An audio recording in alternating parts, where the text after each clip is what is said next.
Mike Deming with Sportsman's Warehouse, and today we're here to do some hardcore broadhead testing. We're going to test for penetration as well as durability, and we picked two of the most popular fixed blade broadheads as well as two of the most popular expandable broadheads. Today we're going to beat some stuff up. Stick around.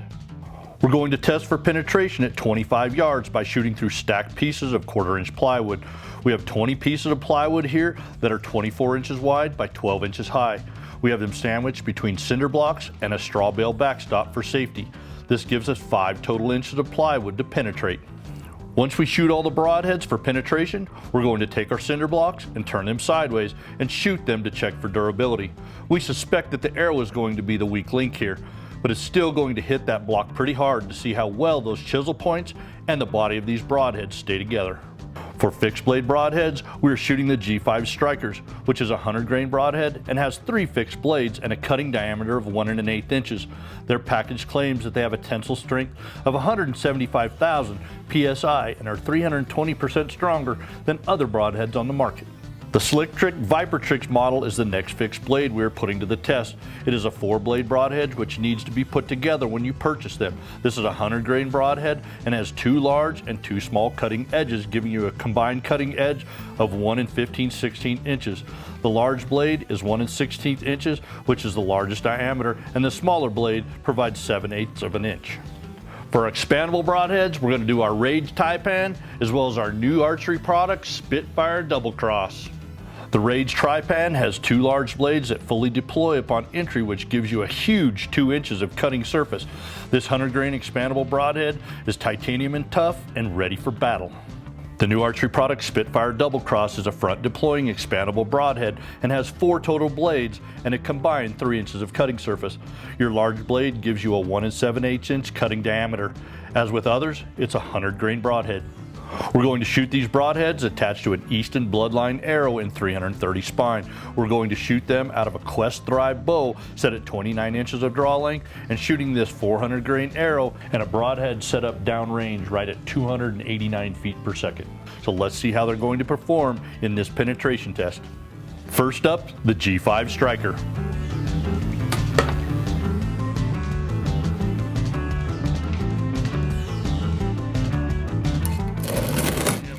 All right, so this is the G5 Striker. We've got 1, 2, 3, 4, 5, 6, went through a total of 6 boards, stuck out here and did penetrate the 7th board here. Yeah, they're pretty stuck on there, so it's not gonna come off real easy here. Broadhead's still in really good shape, function just fine. Next up, Slick Trick Viper Trick.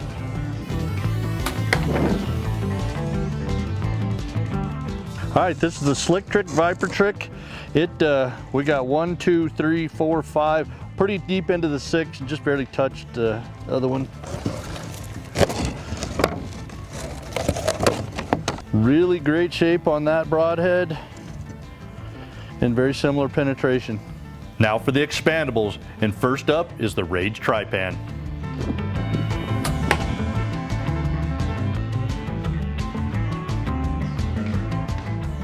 All right, this is the Rage Taipan we got here. We got 1, 2, 3, 4, 5, 6 total boards went through, and just barely touching the 7th. This being an expandable broadhead, you can see here in the back that it opened way up there. Definitely got that 2 inches they talked about. Okay, we got a good broadhead here, still intact and penetrated really well. Last up to the plate is the new archery product, Spitfire Double Cross.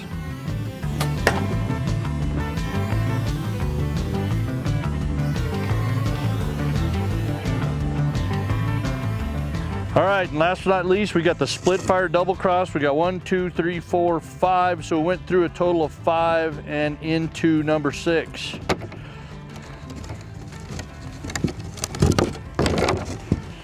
Now for the torture test to see if these broadheads can handle being shot into a cinder block. This is the G5 Striker.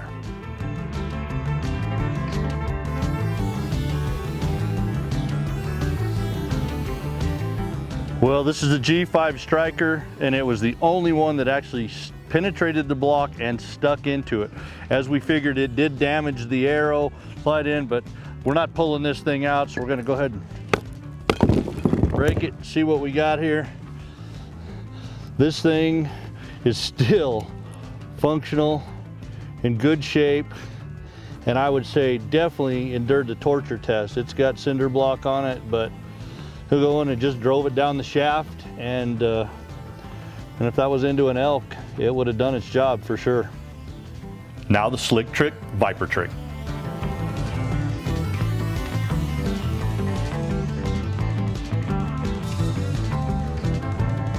All right, we got the slick trick, Viper trick here. As you can see, it did hit the cinder block. It didn't stick, shattered a little bit of the cinder block, but the arrow and broadhead stayed together here. So that's a pretty hard thing to penetrate, definitely way harder than the shoulder of an elk or a deer. We did knock our knock off on the back, but I would say durability, the slick trick, Viper trick did a pretty good job. Now the Rage Tri-Pan.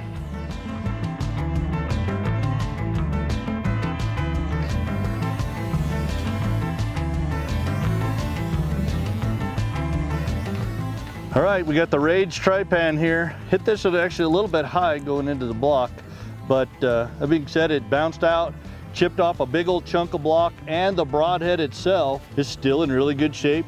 Arrow's still functional, good to go. Have to say performance, durability here on the Rage Tri-Pan, really, really good.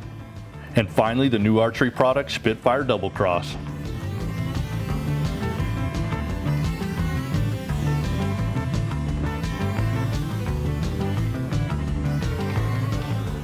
All right, this is the new archery product, Spitfire Double Cross. You can see right there, actually went way into the block, did not stick, but and it didn't get in far enough to expand the smaller blades. But that being said, the whole tip, everything is very functional. That chisel tip did its job and bounced out. The arrow's still in good shape, no problems there. Once again, durability, this thing performed great. I think we can say without a shadow of a doubt that today's broadheads are really good and extremely durable. We tested 3 packages of each one of these broadheads throughout our testing, and they were all very consistent. And if you were shooting an animal with any one of these broadheads, they were all going to perform very well. Remember, when you're shooting your bow, if your broadheads are not hitting the same place as your field points, you've got a bow tuning problem, not a broadhead problem. Hey, thanks for joining us. We'll see you next time.